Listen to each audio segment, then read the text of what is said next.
حديث النور والصدق هو الداعي إلى الحق يجمعه البخاري ويهديه إلى الخير. والصلاة والسلام على سيد الأنبياء والمرسلين سيدنا وحبيبنا وحبيب رب العالمين محمد وعلى آله وأصحابه ومن هدى بهديه إلى يوم الدين.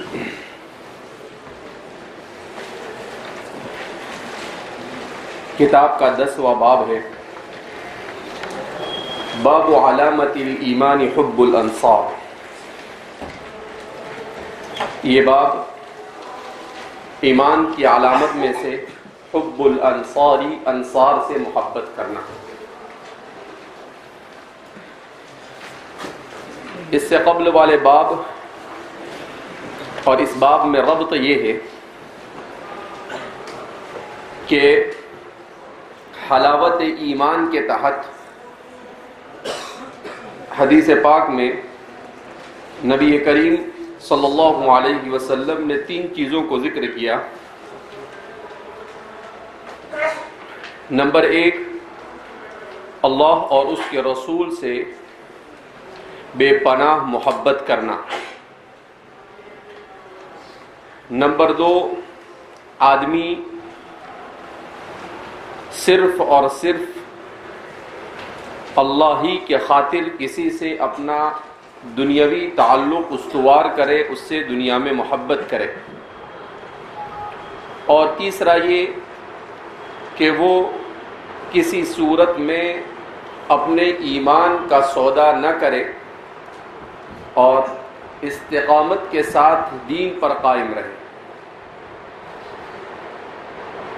حضرات شراح فرماتے ہیں کہ اس میں دوسرا جز ہے وَأَن يُحِبَّ الْمَرْءُ لَا يُحِبُّهُ إِلَّا لِلَّهِ، کہ آدمی اللہ ہی کے خاطر محبت کرے، کسی سے بھی محبت کرے. کہا اسی کا تکملہ ہے باب علامت الایمان حب الانصار، کہ اللہ کے خاطر محبت کرنا کس طرح سے. تو فرمایا کہ حضرات انصار سے محبت کرنا یہ ایمان کی علامت ہے.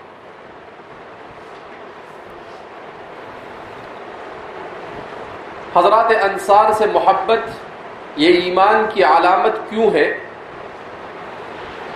اس لیے کہ انصار نے اسلام، ایمان اور اہل ایمان کی بے پناہ مدد اور نصرت کی، اور اس مدد اور نصرت کا کوئی عوض انہوں نے نہیں چاہا. گویا وہ اپنی نصرت اور مدد میں بے پناہ اخلاص لیے ہوئے تھے. تو اسی وجہ سے انصار سے محبت کی جاوے کہ جیسے انہوں نے ایسے زمانے میں نصرت کی جس زمانے میں اسلام کو دنیا میں فروغ پانے کے لیے نصرت کی ضرورت تھی. اہل ایمان کا انہوں نے سپورٹ کیا، اہل ایمان کو مالی اعتبار سے تعاون کیا، اور جو بے گھر تھے ان لوگوں کو گھر مہیا کیے. تو اس وجہ سے انصار سے محبت کو ایمان کا جز قرار دیا جاتا ہے. تو فرماتے ہیں باب علامت الایمان حب الانصار، ایمان کی علامت یہ ہے کہ انصار سے محبت کی جائے. الحب پر اس سے پہلے کلام ہو چکا ہے. الانصار، الانصار یہ کس کی جمع ہے؟ اس سلسلے میں صاحب عمدۃ القاری امام بدر الدین العینی فرماتے ہیں کہ علماء کے 2 قول ہیں. بعض ائمہ لغت کہتے ہیں یہ ناصرن کی جمع ہے انصار، جیسے صاحبن کی جمع ہے اصحاب. تو اسی وزن پر یہ بھی ناصرن کی جمع انصار ہے، جیسے صاحبن کی اصحاب آتی ہے.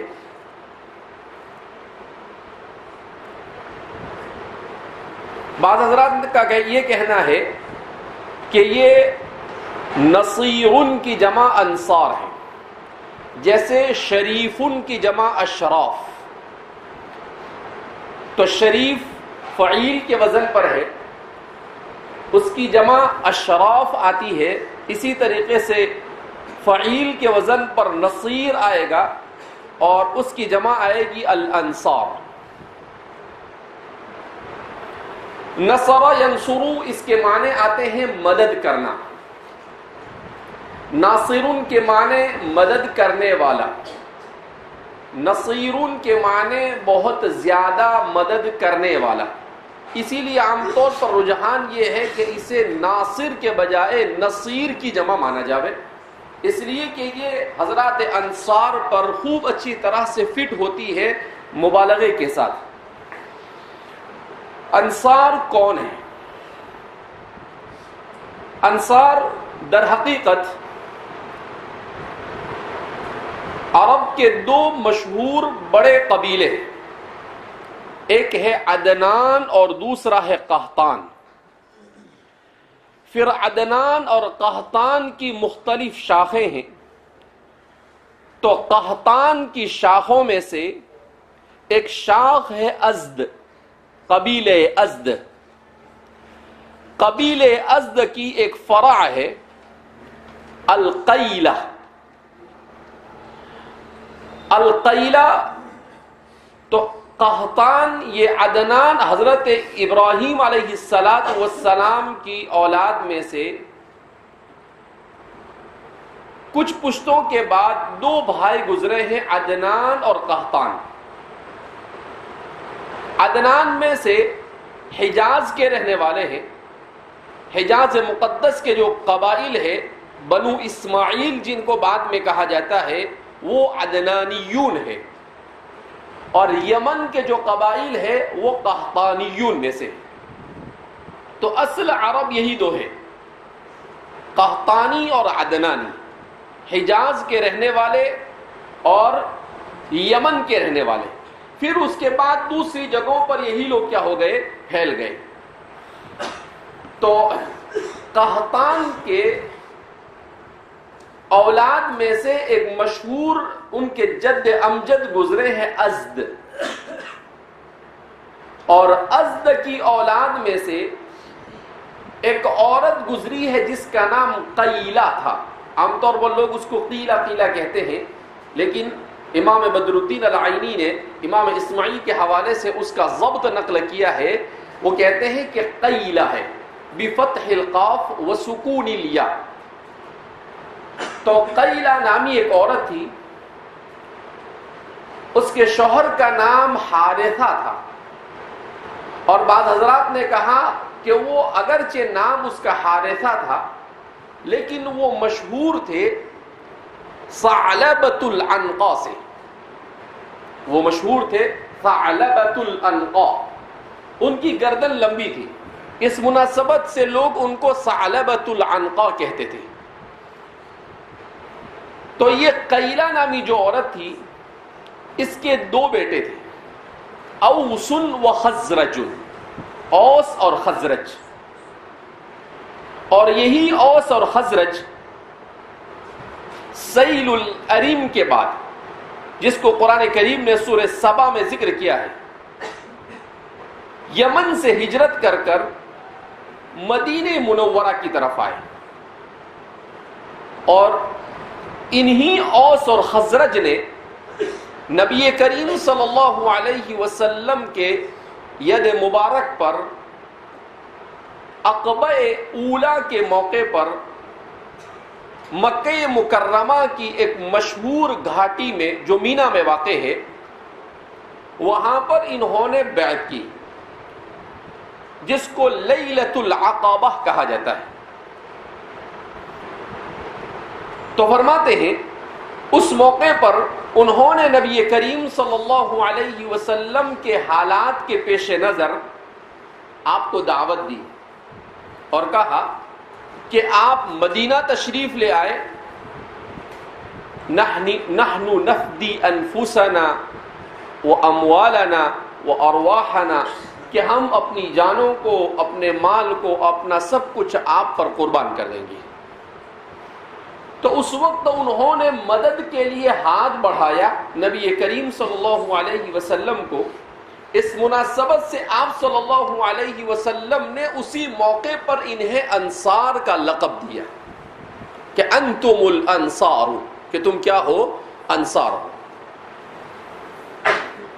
بعض حضرات کا کہنا ہے کہ اصل میں علامہ انور شاہ کشمیری فرماتے ہیں کہ قرآن کریم کی آیت سورہ حشر میں والذین تبوؤوا الدار والایمان من قبلہم یحبون من ہاجر الیہم، تو کہا تبوؤوا الدار سے انصار نکلا ہے، تو گویا کہ یہ لقب انہیں قرآن کریم نے دیا ہے. بعض شرح فرماتے ہیں کہ قرآن کریم نے صراحت کے ساتھ نصرو کا لفظ بھی استعمال کیا ہے. قرآن کریم ایک جگہ پر کہتا ہے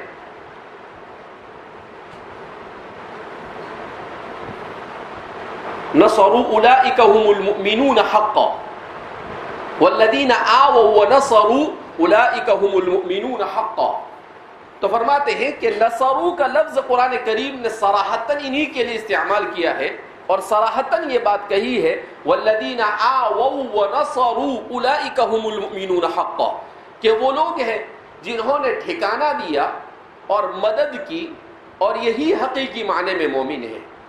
تو فرماتے ہیں بہرحال چاہے اللہ کے رسول صلی اللہ علیہ وسلم نے لیلۃ العقبہ میں انہیں یہ لقب دیا ہو، چاہے قرآن کریم نے بعد میں چل کر اسی کو یاد کیا ہو، بہرحال اللہ یا اس کے رسول صلی اللہ علیہ وسلم کی طرف سے ان کے اخلاص اور بے پناہ تعاون کی وجہ سے انہیں انصار کا لقب دیا گیا. تو آپ صلی اللہ علیہ وسلم اب جب بھی انصار بولا جاتا ہے تو اوس اور خزرج سے تعلق رکھنے والے کو انصاری کہا جاتا ہے. ان کا یہ لقب ان کے قبیلے کے نام پر غالب آ گیا. یہ پہلے کبھی عنزی کہے جاتے تھے، کبھی حارثی اور قیلی کہے جاتے تھے، کبھی اوسی اور خزرجی کہے جاتے تھے، لیکن اب انہیں انصاری سے یاد کیا جاتا ہے. تو اب ان دونوں قبیلوں کے ان افراد کو جنہوں نے آقا انعامدار صلی اللہ علیہ وسلم اور آپ کے مہاجر صحابہ کا تعاون کیا، ان لوگوں کو انصار سے یاد کیا جاتا ہے. اس موقع پر امام بدر الدین العینی ایک اعتراض یہ قائم کرتے ہیں کہ ایک سوال یہ پیدا ہوتا ہے کہ انصار یہ ناصرون کی جمع ہے اور یہ جمع قلت ہے، اور جمع قلت یہ 10 یا 10 سے کم پر بولی جاتی ہے، اس سے زیادہ پر بولی جاتی نہیں ہے. تو پھر جبکہ انصار تو بِأُلُوفٍ ہزاروں میں تھے، پھر اس کے باوجود انہیں انصار کیوں کہا جاتا ہے؟ خود ہی سوال قائم کرتے ہیں اور خود ہی اچھے مضبوط جواب بھی دیتے ہیں بدر الدین عینی. جہاں امام بدر الدین عینی سوال قائم کرتے ہیں بھاری، وہاں پر اس کا جواب اس سے بھاری لے کر آتے ہیں. تو آپ نے اس کا ایک جواب تو یہ دیا کہ اصل میں جس وقت انہیں لقب عقبہ اولا میں دیا گیا اس وقت وہ اقل من 10، وہ 10 سے کم تھے، اسی مناسبت سے انہیں انصار کہا گیا. دوسرا جواب وہ یہ دیتے ہیں کہ الانصار انہیں کہا گیا تو کہا کہ یہ ایسے ہی ہے جیسے ابراہیم کے بارے میں قرآن نے کہا ان ابراہیم کان امتا قانتا، کہ ابراہیم یہ اپنے ذات میں ایک انجمن ہے، پوری ایک امت ہے. کہا انصار صحابہ کا ہر فرد انصاری ہے، انصار صحابہ کا ہر فرد انصاری ہے، یعنی اس کو واحد ہے تو نصیری یا ناصری نہیں کہا جاتا ہے، واحد ہے تب بھی انصاری کہا جاتا ہے. اسی لیے وہاں پھر وہ ایک سوال قائم کرتے ہیں کہ واحد کو انصاری کیوں کہا جاتا ہے؟ تو وہاں وہ یہی جواب دیتے ہیں کہ واحد ہونے کے باوجود بھی انصاری اس لیے کہا جاتا ہے کہ ان کے ایک ایک فرد نے اتنی مدد کی کہ پوری جماعت مل کر اتنی مدد کرے تب جا کر ان کے رتبے تک پہنچ سکتا ہے. تو اس لیے فرماتے ہیں کہ انصار کو انصار کہا جاتا ہے. نبی کریم صلی اللہ علیہ وسلم نے خاص طور پر حضرات مہاجرین کے لیے علامت الایمان حب المہاجر کے بجائے حب الانصار کیوں کہا؟ تو حافظ صاحب فرماتے ہیں کہ اصل میں مہاجرین کی قربانیاں ظاہر اور باہر تھی، آیاراچ بیان، ان کی بڑی قربانیاں تھیں، اس لیے کہ وہ اپنا وطن، اپنے اہل و عیال، اپنا مال و دولت، اپنا گھر سب کچھ چھوڑ کر آئے، تو ان کی فضیلت تو ہر ایک جانتا تھا۔ لیکن انصار نے اپنا وطن تو نہیں چھوڑا، البتہ دین کے خاطر وطن میں آنے والوں کی مدد کی، اور وہ ہر ایک کو بتاتے نہیں پھرتے تھے کہ دیکھو ہم نے مدد کی۔ لہذا نبی کریم صلی اللہ علیہ وسلم نے خاص طور پر کہا کہ اگرچہ ان کی قربانی نظر نہیں آتی مگر ہے بڑی بھاری ان کی قربانی، لہذا اس بنا پر خاص طور پر حضور نے کہا کہ کہیں پر انصار کو نظر انداز نہ کر دیا جاوے اور امت انصار کی نصرت کو فراموش نہ کر دے، اس لیے آپ صلی اللہ علیہ وسلم نے خاص طور پر حب الانصار کو کیا کیا ہے؟ بیان کیا ہے۔ بہرحال تو فرماتے ہیں باب علامت الایمان حب الانصار، یہ باب ایمان کی علامت میں سے انصار سے محبت کرنا۔ وبه قال حدثنا ابو الولید قال حدثنا شعبة قال اخبرني عبد الله بن جبر قال سمعت انس بن مالك رضي الله عنه وعنهم اجمعين عن النبي صلى الله عليه وسلم قال آية الإيمان حب الأنصار وآية النفاق بغض الأنصار۔ تو فرماتے ہیں حدثنا ابو الولید، روایت کے پہلے راوی ہے ابو الولید، ان کا نام ہے ہشام ابن عبد الملک، لیکنہ اشتہر بأبی الولید، ہشام ابن عبد الملک الطیالسی۔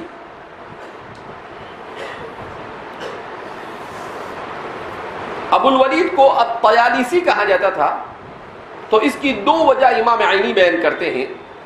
اما انہو من طیالسہ، طیالسہ نام کے کسی مقام سے ان کا تعلق تھا اس وجہ سے، لیکن الصحیح، لیکن پھر خود فرماتے ہیں کہ صحیح یہ ہے کہ یہ ٹوپیوں کا کاروبار کرتے تھے، ہر طبقے اور پیشے میں علم اور علماء سے ان کا تعلق ہے، تو یہ ٹوپیوں کا کاروبار کرتے تھے، اور ٹوپی کے بیچنے والے کو عربی زبان میں اس زمانے میں طیالسی کہا جاتا تھا، ای من یبیع الطیالیس۔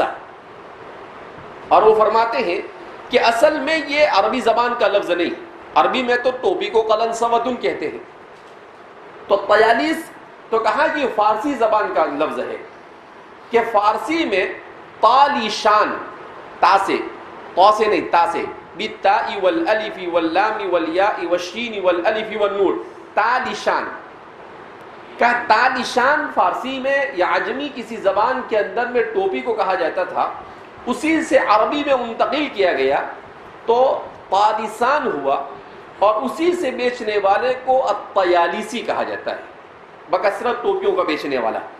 تو چونکہ آپ اس کا کاروبار کرتے تھے، اس مناسبت سے آپ کو طیالسی کہا جاتا ہے۔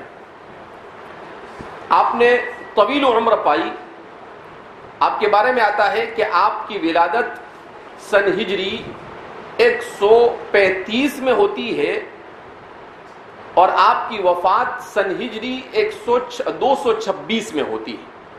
اس طرح سے آپ تقریباً 91 سال کی عمر پاتے ہیں۔ اسی لیے امام بخاری کی جو سند ہے یہ رباعی ہے، یعنی 4 راویوں سے حضور تک پہنچ جاتے ہیں، ابو الولید، شعبہ، عبداللہ بن جبر اور انس، تو 4 ہی واسطوں سے رباعی ہے۔ تو امام بخاری کی اعلی سند ثلاثی ہوتی ہے اور اس کے بعد رباعی ہوتی ہے، تو یہ رباعیات میں سے ہے۔ قال حدثنا شعبۃ، وہ بیان کرتے ہیں کہ ہمیں شعبہ نے بیان کیا، شعبۃ بن الحجاج، ان کا تذکرہ اس سے پہلے تفصیل کے ساتھ ہو چکا ہے۔ قال اخبرنی عبداللہ بن جبر، شعبہ فرماتے ہیں مجھے بیان کیا عبداللہ بن جبر نے، عبداللہ بن جبر اس کو دو طرح سے پڑھا جاتا ہے. امام عینی فرماتے ہیں کہ اہل عراق اس کو جبرین پڑھتے ہیں اور اہل حجاز اس کو جابرین پڑھتے ہیں. تو اسے عبداللہ ابن عبداللہ ابن جابرین بھی پڑھا جاتا ہے اور اسے عبداللہ بن جبر بھی پڑھا جاتا ہے. یہ تابعی ہے. ان کا اور ان کے والد دونوں کا نام عبداللہ ہے اور ان کے دادا کا نام، راوی کے دادا کا نام جابر ہے، مگر یہ جبر سے مشہور ہوئے. اسی لیے امام عینی فرماتے ہیں کہ وہ صحیح جبرین، اگر سے اہل حجاز جابر کہتے ہیں مگر صحیح جبر ہے، اس لیے کہ وہ جبر سے مشہور ہوئے. ہو سکتا ہے اہل حجاز نے اسے جابر اس لیے پڑھا ہو کہ ان کے یہاں پر جبر نام نہیں ہوتا ہے، جابر نام ہوتا ہے یا جبیر ہوتا ہے مگر جبر نہیں ہوتا ہے. تو اس مناسبت سے انہوں نے جبر کو جابر بنا دیا ہو، تو اس لیے اس کو صحیح اس کا یہ ہے کہ یہ جبر ہے. عبداللہ بن جبر، ان کے بارے میں آتا ہے کہ انہوں نے حضرت انس سے روایت کی ہے اور حضرت انس کے علاوہ بھی آپ بے شمار صحابہ سے روایت نقل کرتے ہیں. آپ کے بارے میں آتا ہے کہ آپ نے حضرت عمر کی بھی زیارت کی ہے اور آپ کی ثقافت امام احمد بن حنبل اور تمام لوگوں نے کی ہے. امام بخاری کا آپ کو اپنی کتاب میں جگہ دینا یہی کافی ہے. تو فرماتے اخبرنی عبداللہ ابن عبداللہ ابن جبرین، وہ بیان کرتے ہیں عبداللہ بن جبر سے. ان کا سن وفات تلاش کرنے کی کوشش کی لیکن اب تک کے نہیں مل سکا، اگر مل جائے گا تو آئندہ کل بتا دیا جائے گا. عبداللہ ابن جبر انشاءاللہ. قال سمعت انس بن مالک، وہ فرماتے ہیں کہ میں نے انس بن مالک سے سنا. مسلسل حضرت انس بن مالک کی روایتیں بکثرت آ رہی ہے. خادم رسول صلی اللہ علیہ وسلم ہونے کی حیثیت سے حضرت انس بن مالک کا تذکرہ بھی تفصیل کے ساتھ گزر چکا ہے. میں نے حضرت انس بن مالک سے سنا قال، کہ حضرت انس بن مالک رضی اللہ تعالی عنہ فرماتے ہیں کہ نبی کریم صلی اللہ علیہ وسلم نے ارشاد فرمایا آیت الایمان حب الانصار، ایمان کی علامت انصار سے محبت کرنا ہے. وآیت النفاق بغض الانصار، اور نفاق کی علامت انصار سے بغض کرنا ہے. کیا مطلب آیت الایمان حب الانصار کا؟ تو فرماتے ہیں آیتن، اس کی اصل کیا ہے؟ امام عینی فرماتے ہیں کہ آیتن اصل میں اویتن تھا، واو ساکین ما قبل مفتوح، اس کو الف سے بدلا، دو الف جمع ہو گئے تو اس وجہ سے اس کو ایک حمزہ سے بدل کر اس کو ممدود کر دیا گیا اور یا کو فتحہ دے دیا گیا. اس طرح سے آیتن ہو گیا اویتن سے. اور بعض نے کہا کہ اصل میں یہ ایتن ہے، اویتن نہیں، یعنی واو سے نہیں بلکہ یا سے ہے. تو جو لوگ اس کو یا سے مانتے ہیں وہ بھی وہی بات بیان کرتے ہیں کہ دو یا جمع ہوئی تو دو یا جمع ہونے کی وجہ سے ایک کو گرا دیا گیا، لیکن زیادہ بہتر او پہلا ہے اویتن. آیتن، آیتن اس کے معنی آتے ہیں علامت اور نشانی کے. قرآن کریم میں اس کا استعمال کسی اور معنی کے لیے، اور یہاں پر جو استعمال ہے وہ علامتن کے معنی میں. تو فرماتے ہیں آیت الایمانی، ایمان کی علامت حب الانصاری، انصار سے محبت کرنا. تو اللہ کے رسول صلی اللہ علیہ وسلم ارشاد فرماتے ہیں کہ انصار سے محبت کرنا یہ ایمان کی علامت ہے. تو ہمارے شارحین فرماتے ہیں کہ انصار سے محبت کرنا ایمان کی علامت ہے. اس کا مطلب یہ ہے کہ انصار نے ایمان اور اہل ایمان کی نصرت کی. جب انہوں نے نصرت کی تو اگر آپ مومن ہیں تو آپ کو بھی انصار سے محبت ہونی چاہیے. یہ تقاضا ایمانی ہے. یہ کیا ہے؟ تقاضا ایمانی. ایمان کا تقاضا ہے. کیوں؟ حبیب الحبیب حبیب عربی میں کہتے ہیں دوست کا دوست بھی دوست ہوتا ہے. کہ اگر آپ کو کسی سے دوستی ہے تو اس کو جس سے دوستی ہوگی اس سے بھی آپ کو کیا ہو جائے گی؟ دوستی ہو جائے گی. تو کہا کہ جیسے حبیب الحبیب حبیب، اسی طریقے سے جب آپ کو ایمان سے محبت ہے تو آپ کو انصار سے بھی محبت ہونی چاہیے. اس لیے کہ انصار نے نصر الایمان، انہوں نے ایمان اور اہل ایمان کی نصرت کی، اس لیے اسے ایمان کی علامت قرار دیا نبی کریم صلی اللہ علیہ وسلم نے. اور پھر آگے فرماتے ہیں وآیۃ النفاق، اور نفاق کی علامت بغض الانصاری، انصار سے بغض کرنا. نفاق نفق ینفق، اس کے معنی عربی زبان کے اندر میں آتے ہیں سرنگ کے. نفق کہتے ہیں سرنگ. اصل میں اس کا استعمال ہوتا تھا جنگل میں کچھ جانور ایسے ہوتے ہیں کہ وہ اپنے گھر کا جو بل بناتے ہیں تو ایک تو وہ راستہ ہوتا ہے جو ہر ایک کو نظر آتا ہے، اور دوسرا باہر نکلنے کا ایمرجنسی گیٹ راستہ وہ ایسا بناتے تھے جو کسی کو نظر نہیں آتا تھا. تو اگر ادھر سے کوئی ان کے گھر پر حملہ آور ہوتا تھا تو وہ ادھر سے ایمرجنسی گیٹ سے نکل کے کیا ہو جاتے تھے؟ بھاگ جاتے تھے. لیکن وہ نظر نہیں آتا تھا باہر سے پورا ایسا ہی بند جیسا ہوتا تھا، لیکن وہ قریب پہنچنے تک اس کو اس طرح سے وہ کریت کر رکھتے تھے کہ جب بھاگنے کی نوبت آئے تو پھر کھودنے کی ضرورت نہ ہو. تھوڑا سا باقی رہتا تھا، ایک زور سے دھکا مارو تو کیا ہو جاتے تھے؟ نکل جاتے تھے. تو اس طریقے سے یہ اپنی حفاظت اور اپنی سیفٹی کے لیے اس طرح سے بناتے تھے. اسی سے نفاق کو لیا گیا. اسی سے کس کو لیا گیا؟ نفاق.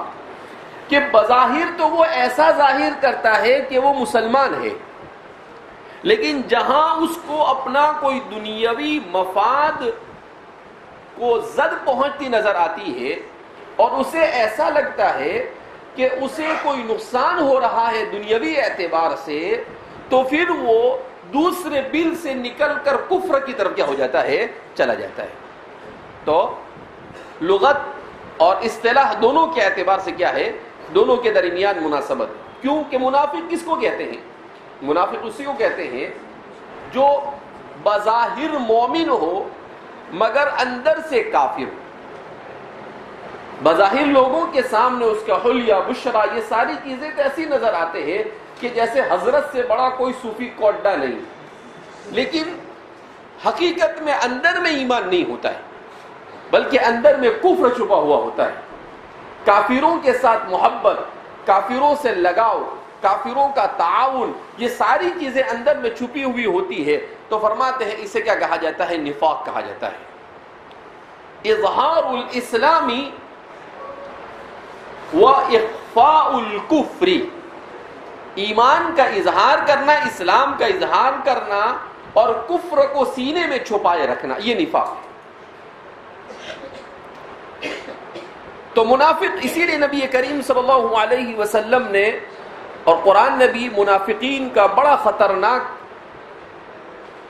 ان کا انجام بیان کیا ہے. قرآن کو کہتا ہے ان المنافقین فی الدرک الاسفل من النار، کہ جہنم میں سب سے پرلے طبقے میں یہ پڑے ہوں گے. آپ صلی اللہ علیہ وسلم ان کی تشبیہ بڑے خطرناک الفاظ میں دیتے ہیں. حضور فرماتے ہیں المنافق کالشاة العائر بین الغنمین، کا منافق کی مثال ایسے ہی ہے جیسے وہ بکری جو دو بکروں کے درمیان میں. تو آپ بالکل گھناؤنی مثال اس لیے بیان کرتے ہیں تاکہ ہر مومن مسلمان اپنے آپ کو نفاق سے بچانے کی کوشش کرے. تو یہ منافقین جو ہوتے ہیں یہ ہر زمانے میں ہوتے ہیں. نبی کریم صلی اللہ علیہ وسلم کے زمانے میں بھی تھے. ابی ابن سلول، عبداللہ ابن ابی ابن سلول یہ منافقوں کا سردار تھا. اس کے علاوہ بھی بہت سارے لوگ تھے. اور انہوں نے باقاعدہ مسجد زرار بنائی تھی، مسجد بنائی تھی اپنی خفیہ میٹنگ کے لیے، اور وہاں پر حضور کو بھی بلا رہے تھے اس کا ادگھاٹن کرنے کے لیے، اس کا اوپننگ اور افتتاح کرنے کے لیے، اور کہہ رہے تھے کہ آپ ہماری مسجد میں آ کر 2 رکعت نماز پڑھے۔ تو قرآن نے منع کر دیا، لَمَسْجِدٌ أُسِّسَ عَلَى التَّقْوَى مِنْ أَوَّلِ يَوْمٍ أَحَقُّ أَن تَقُومَ فِيهِ، کہا نہیں، وہاں نہیں جائیں گے، حضور کو روک دیا گیا۔ تو اس کا مطلب کیا ہوا کہ منافق بڑی آسانی سے پکڑا نہیں جاتا ہے، لیکن نبی کریم صلی اللہ علیہ وسلم یعرف المنافق باسمہ، ہر منافق کو اس کے نام سے جانتے تھے۔ کیوں؟ اس لیے کہ گورنمنٹ آف آسکائی آپ کے ساتھ، اللہ آپ کے ساتھ، اللہ تو جانتا ہے نا، یعلم السر واخفی، کہ کون کیا چھپاتا ہے اور کیا نہیں چھپاتا ہے۔ تو اللہ رب العزت حضور کو بتلا دیتے تھے کہ فلان منافق و فلان فلاں منافق ہے، لہذا آپ ان سے بچ کے رہنا۔ نبی کریم صلی اللہ علیہ وسلم حضرت حذیفہ بن یمان، جن کو صاحب سر رسول اللہ کہا جاتا تھا، ان کو کہہ دیتے تھے کہ فلاں منافق ہے، فلاں منافق ہے۔ تو کہتے ہیں کہ حضرت حذیفہ بن یمان کے پاس منافقوں کے نام رہتے تھے، لیکن وہ چونکہ صاحب سر رسول اللہ تھے، لہذا اس بنا پر وہ کسی دوسرے کو بتلاتے تھے نہیں۔ اسی لیے ہمارے علماء نے لکھا ہے کہ حضور صلی اللہ علیہ وسلم کیوں ابو بکر کو نہیں بتاتے تھے، عمر کو نہیں بتاتے تھے، اور حذیفہ ہی کو کیوں بتاتے تھے؟ تو کہا اس لیے کہ سیدنا حضرت حذیفہ بن یمان کی ایک عادت یہ تھی کہ وہ خود فرماتے ہیں کہ الناس يسألون رسول اللہ صلی اللہ علیہ وسلم عن الخیر واسألہ عن الشر، کہ لوگ حضور سے خیر کے بارے میں سوال کرتے تھے، لیکن میں شر کے بارے میں سوال کرتا تھا۔ کہا کیوں؟ کہا تاکہ خیر تو معلوم ہو جائے گا، لیکن اگر شر نہیں معلوم ہوگا تو پھر ہم شر سے بچیں گے کیسے؟ تو شر سے بچنے کے لیے میں شر کے بارے میں سوال کرتا تھا۔ اسی لیے فتن کی روایتوں میں اکثر و بیشتر روایت حضرت حذیفہ بن یمان سے ہے۔ بل عرب کے کسی شیخ نے کام کیا ہے روایات حذیفہ بن الیمانی فی باب الفتن، اس نے حضرت حذیفہ بن یمان کی تمام کتب حدیث میں جتنی بھی فتن سے متعلق روایتیں وہ سب کیا کی ہے، جمع کی ہے۔ تو بہرحال حضرت عمر کبھی کبھی ان سے پوچھتے تھے کہ بھائی وہ منافق والی فہرست میں میرا نام تو نہیں ہے، تو حضرت حذیفہ کہتے ہیں کہ میں شرمندہ ہو جاتا تھا کہ یار حضرت عمر مجھ سے پوچھتے ہیں۔ حضرت عمر اس لیے پوچھتے تھے کہ بھئی ہو سکتا ہے مجھ پر نفاق آ گیا ہو اور مجھے خود نفاق کا پتہ نہ چل سکا ہو۔ ہم تو گنہگار ہو کر اعمال میں کم ہونے کے باوجود ہم اپنے آپ کو ایسا سمجھتے ہیں کہ ہم سے بڑا مومن کوئی نہیں دنیا میں، جبکہ حضرات صحابہ کا خوف ایسا تھا کہ حضرت حنظلہ ایک مرتبہ کہنے لگے نافق حنظلہ تو، کہ حنظلہ منافق ہو گیا۔ تو حضرت ابو بکر آئے، بھئی کیا ہوا، کیوں منافق ہو گئے تم؟ تو انہوں نے کہا کہ حضور کی مجلس میں بیٹھتے ہیں تو یہ سوچ کر نکلتے ہیں کہ اب تو دنیا کو 3 طلاق دے دیں گے، اور بالکل بے تعلق ہو کر ہم کیا کریں گے، دین کے خاطر اپنا سب کچھ قربان، لیکن پھر اپنے لوگوں میں آتے ہیں تو پھر دنیا غالب آ جاتی ہے، یہ تو نفاق ہوا۔ تو ابو بکر کہتے ہیں یار میرے ساتھ بھی ایسے ہی مسئلہ ہے۔ حضرت عمر آیا، کہا میرے ساتھ بھی ایسے ہی مسئلہ ہے۔ وہ تینوں گئے اللہ کے رسول صلی اللہ علیہ وسلم کی خدمت میں اور کہا نحن نخشى على انفسنا النفاق، ہمیں تو ایسا لگتا ہے کہ ہم منافق ہیں۔ کتنے بڑے صحابہ ہیں جن کو حضور یہ فرماتے ہیں ابو بکر فی الجنہ، عمر فی الجنہ، علی فی الجنہ، عثمان فی الجنہ، سب کو ایک ساتھ ہول سیل میں 10 لوگوں کو آپ ٹاپ 10 کو بشارت جنت دے رہے ہیں۔ دنیا میں ٹاپ 10 چلتا ہے نا، آپ صلی اللہ علیہ وسلم کو معلوم تھا کہ یہ دنیا ٹاپ 10 کے پیچھے بھاگنے والی ہے، حضور نے پہلے ہی جنت کے ٹاپ 10 کیا کر دیے تھے، بیان کر دیے تھے۔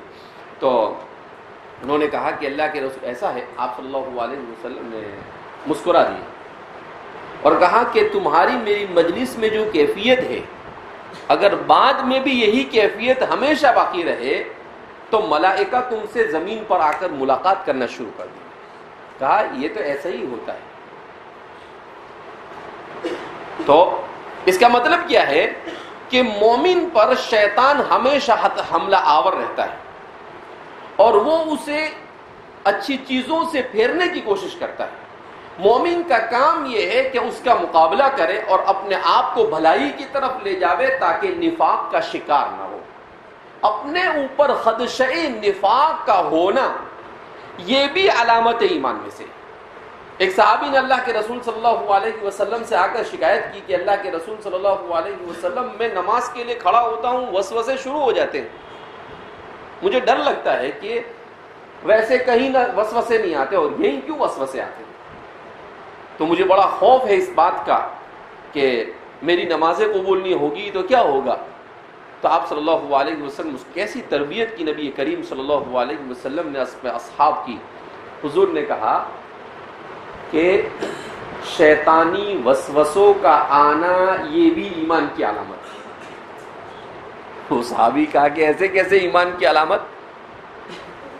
کہا کہ بھائی جس درخت پر پھل ہوتا ہے اسی پر کیا مارا جاتا ہے؟ پتھر مارا جاتا ہے. شیطان وسوسے ڈالنے آ رہا ہے, اس کا مطلب یہ ہے کہ وہ ایمان کا پھل تمہارے اندر دیکھ رہا ہے. وہ ایمان کا پھل تمہارے اندر کیا کر رہا ہے؟ دیکھ رہا ہے. ہاں, تو کہا کہ اپنے سے ہو سکے اتنے وسوسے کو ختم کرنے کی کوشش کرو, اس کو زیادہ مت بڑھاؤ, استطاعت کے بقدر اس کو ہٹانے کی کوشش. اگر اس کے باوجود بھی نہ ہٹے لا مؤاخذہ کا, تو تم پر کوئی مؤاخذہ نہیں, خود بخود آ جاوے تو کوئی مؤاخذہ نہیں. اسی لیے فرماتے ہیں کہ آدمی کو عام طور پر آپ دیکھنا نماز میں آدمی کو وسوسے آنا شروع ہو جاتے ہیں. وہ کہتے ہیں نا کہ ایک امام صاحب نے نماز پڑھائی تو اختلاف ہو گیا کہ 3 رکعت ہوئی یا 4 رکعت ہوئی, تو ایک مقتدی بولتا ہے کہ بھائی 3 ہی رکعت ہوئی. بولے کیوں؟ میری 4 دکان ہے, 4 رکعت میں 4 کا حساب کرتا ہوں, آج 3 کا حساب ہوا ہے. آج کس کا حساب ہوا ہے؟ 3 کا. تو فرماتے ہیں کہ اللہ کے رسول صلی اللہ علیہ وسلم اور علماء نے بعد میں چل کر کہا اس کا علاج یہ ہے کہ آدمی نماز کو سنت طریقے پر پڑھے اور نماز میں جو کچھ پڑھا جاوے, جو کچھ پڑھے اس پر تفکر اور تدبر کرے. تو آپ کا ذہن جب ادھر مشغول ہو جائے گا تو ادھر حضرت شیطان خود بخود بھاگ جائے گا. وہ بولے گا کہ المشغول لا یشغل, یہ تو مشغول ہے, اس نے اپنے آپ کو مشغول کر دیا ہے. تو پھر وسوسہ, یہ وسوسہ کب آتا ہے؟ جب آدمی خالی اس ذہن ہوتا ہے, کچھ سوچتا نہیں, کوئی فکر نہیں کرتا ہے, ایسے ہی لاؤبالی پن کھڑا ہو جاتا ہے تو وسوسے آتے ہیں. بہرحال ہم میں سے ہر ایک کو اپنا محاسبہ کرنا ضروری ہے کہ کہیں ہم میں سے کوئی نفاق کا شکار تو نہیں ہوا. اللہ ہماری حفاظت فرمائے.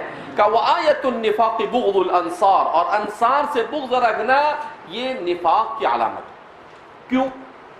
سوال پیدا ہوتا ہے کہ انصار سے, تو کہا اس لیے کہ انصار سے, ہمارے علماء نے لکھا ہے کہ انصار سے انصاری ہونے کی وجہ سے نفاق رکھنا یہ ہے بغض. انصار سے انصاری ہے حسد کی وجہ سے یا انہوں نے دین کی مدد کی اس وجہ سے بغض رکھتا ہے تو یہ نفاق ہے. لیکن اگر کسی انصاری سے کوئی معاملہ ہو گیا اور اس معاملے کی وجہ سے ان پر غصہ ہو گیا, کوئی چیز ہو گئی, تو کہا یہ علامت النفاق نہیں, کیونکہ وہ ذاتی معاملہ ہے. وہ کیسا معاملہ ہے؟ ذاتی. ہمارے علماء نے اسی لیے یہاں پر ایک بات بیان کی کہ اگر یہ بات دیکھی جاوے تو حضرت امیر معاویہ اور حضرت علی کی لڑائی ہوئی, مشاجرات صحابہ جس کو کہا جاتا ہے. اب مشاجرات صحابہ میں اور جنگ جمل میں حضرت عائشہ اور ان کے درمیان جو ہوئی حضرت علی کے درمیان, تو ان جنگوں میں بھی انصار تھے. لیکن فرماتے ہیں کہ وہاں پر اگر وہ ان کی جنگیں اور مشاجرات میں آپس میں ایک دوسرے کے آمنے سامنے ہوئے اور انصاری کا کسی نے مقابلہ بھی کیا ہے تو اس کی وجہ یہ انصاری ہونے کی وجہ سے نہیں بلکہ وہ حضرات صحابہ کا اجتہاد تھا. وہ کیا تھا؟ حضرات صحابہ کا اجتہاد. سوال پیدا کیوں؟ کہ حضرات صحابہ میں جو جنگیں ہوئی ان جنگوں میں صحابہ کا اپنا ذاتی مفاد نہیں تھا. کچھ لوگ حضرت امیر معاویہ کو مورد الزام ٹھہراتے ہیں, کچھ لوگ حضرت علی کو مورد الزام ٹھہرا دیتے ہیں, اور اس طریقے سے. تو فرماتے ہیں نہیں, اس کی سب سے بڑی علامت یہ کہ حضرت امیر معاویہ کو جب جنگ صفین میں انہیں شکست کا سامنا کرنا پڑا، اس لیے کہ حقیقت کے اعتبار سے جنگ صفین حضرت علی نے جیت لی تھی۔ تو ایک نصرانی نے آپ کو خط لکھا اور کہا کہ انی سمعت ان صاحبکم قد تجاوز علیک وظلم بک، کہ تمہارے ساتھی یعنی حضرت علی نے تمہارے ساتھ ظلم اور زیادتی کی ہے، تو اگر تم کہو تو میں تمہاری مدد کروں۔ تو آپ نے اس کو جواب دیا اور کہا یا کلب النصرانی، اے نصرانی کتے، یہ روایت میں آتا ہے کہ الفاظ آپ نے لکھے اس کو کہ نصرانی کتے، اگر تو نے حضرت علی کی طرف ایک نظر اٹھا کر بھی دیکھا اور مدینہ پر یا کوفہ پر حملہ کیا تو حضرت علی کے لشکر کا سب سے پہلا سپاہی تمہارے مقابلے میں رہوں گا۔ تو فرماتے ہیں اس سے کیا معلوم ہوا کہ ان کا جو آپس میں تعلق تھا وہ ان کا حب باقی تھا ایمان کے خاطر، ان کا جو اختلاف تھا اس اختلاف کی بنیاد اجتہاد تھی۔ تو ایسے بہت سارے واقعات ملتے ہیں، تو اس لیے دونوں میں سے کسی کو مورد الزام نہیں ٹھہرانا چاہیے۔ تو فرماتے ہیں کہ اگر وہاں کچھ ہوا ہے تو وہ اس حدیث کا مصداق کیا ہے کہ انصاری سے انصاری ہونے کی وجہ سے بغض رکھنا، کہ انصاری کیوں ہے؟ ارے بھائی انصاری تیرے کو کیا ہے؟ اب ہمارے یہاں پر بھی انصاری لوگ ہیں، ہمارے ہندوستان میں بھی۔ تو ہمارے استاد تھے مولانا عبد المنان صاحب بستی کے، اور ایک اور مولانا تھے تو وہ انصاری لکھتے تھے۔ تو ایک دن دونوں آپس میں مستی کرنے لگے تھے، ہم لوگ وہیں بیٹھے ہوئے تھے، تو وہ جو ہے وہ کہنے لگے ہم تو انصاری ہیں۔ تو یہ ہمارے استاد مولانا عبد المنان صاحب بہت مزاقی تھے، شرح جامع وغیرہ پڑھائے تھے۔ تو کہا ابے بے وقوف، معلوم ہے تجھے انصاری کس کو کہتے ہیں؟ جولاہے کو انصاری کہتے ہیں۔ کیا بولے؟ وہ جولاہے کو انصاری کہتے ہیں۔ تو ہم کو بھی نہیں سمجھا جولاہا کیا ہوتا ہے، ابھی عربی دوم میں تھے، ہم نے کہا تھا جولاہا، ارے یہ جو روئی بونتا ہے نا اس کو۔ تو پھر ہم نے کہا کہ حضرت آپ تو انصار کی توہین کر رہے ہیں۔ تو کہا کہ بھئی میں ان انصار کی توہین نہیں کر رہا ہوں، میں تو ان انصار کو حقیقت بتا رہا ہوں کہ تم انصار کا مطلب ان کے ساتھ مت جوڑو، وہ الگ انصاری اور یہ الگ انصاری ہے، اس انصاری کا اس انصاری سے کوئی تعلق نہیں ہے۔ کہا خواہ مخواہ زبردستی انصاری آ گئے تو لگا دیا، بولے ہم انصار ہے، کوئی انصار نہیں بولے۔ تو بہرحال لیکن ہمارے علماء نے ایک مسئلہ لکھا ہے کہ کوئی سید ہے، انصاری ہے، اس طرح کی چیزیں اگر کوئی اپنے ساتھ لگاتا ہے اور ہمیں معلوم ہے کہ بھئی یہ حقیقت اس کی کیا ہے، اس کے باوجود بھی ہم سے جتنا ہو سکے اس کا اکرام کرنا چاہیے۔ کیا کرنا چاہیے؟ یعنی ایسا نہیں کیا جائے سید تو بہت بڑا سید ہے، جانی کام کا نہیں تیرا، ہو سکتا ہے ہو سکتا ہے نہ ہو، جیسے اسرائیلی روایت لا نصدق ولا نکذب، اسی طریقے سے توہین بھی نہیں کرنی چاہیے۔ اگر کوئی سید ہے، کوئی کچھ ہے تو اس کی توہین بھی نہیں کرنی چاہیے۔ ٹھیک ہے، اگر کسی نے اپنے ساتھ سید لگا دیا ہے تو اگر ہے تو اچھی بات ہے، اگر نہیں ہے تو وہ جانے، اس کا کام جانے، لیکن ہمارا فرض یہ بنتا ہے کہ ہمیں اس کا کیا کرنا چاہیے؟ اکرام کرنا چاہیے۔